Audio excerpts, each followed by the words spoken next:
findings in the special counsel's investigation into former President Trump. Special counsel Jack Smith has filed a superseding indictment against former President Trump in the federal election subversion case. Let's get straight to our Chief Justice correspondent, Pierre Thomas. Pierre, let's talk about how this new indictment is different from the original one, and why has special counsel taken this step? Well, Kara, this is a new superseding indictment brought before a new grand jury in Washington. And what you see the special counsel doing here, he's trying to accommodate the recent Supreme Court ruling, which broadened the immunity of a sitting president. And in this case, what I'm told is that the charges will largely remain the same, but they've taken out some allegations, for example, that deal with the president dealing directly with members of his cabinet, including the Justice Department. Anything he said to them cannot be included in these charges, and the allegations and the evidence, that's been taken out. The other thing that's happening here is that they're making very clear in this indictment that these charges are being brought in connection with actions that former President Trump took as a candidate. They're saying that he took these actions to remain in office, and he did all of this as a candidate, not in his capacity as the President of the United States. So this narrows the indictment to follow the Supreme Court ruling.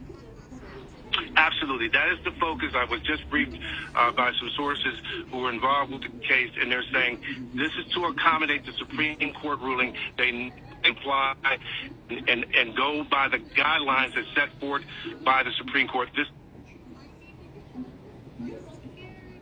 view on this, and this will be litigated as well, but this superseding indictment is to accommodate the recent Supreme Court ruling.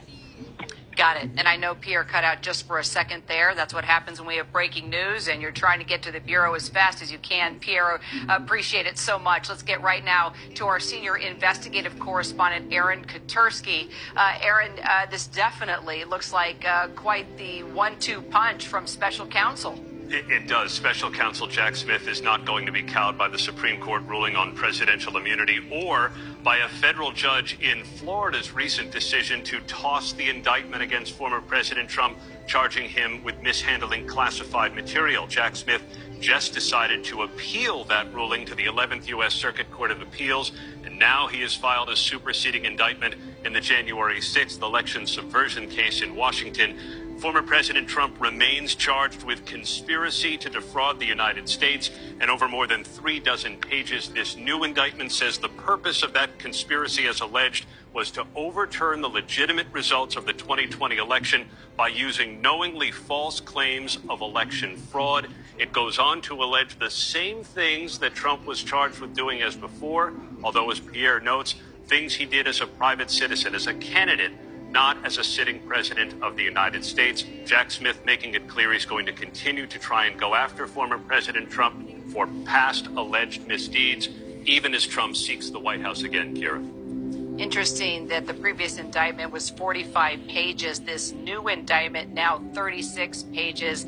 Aaron, what recourse does former President Trump have now? Well, he is going to undoubtedly have to return to federal court to be arraigned on the superseding indictment. In all likelihood, he would plead not guilty, and then he can continue his efforts to have this indictment either dismissed or delayed, as he has previously. We don't know yet what the former president's specific legal strategy is going to be, but expect him to fight tooth and nail, as he has against every criminal prosecution that he's faced, Kira.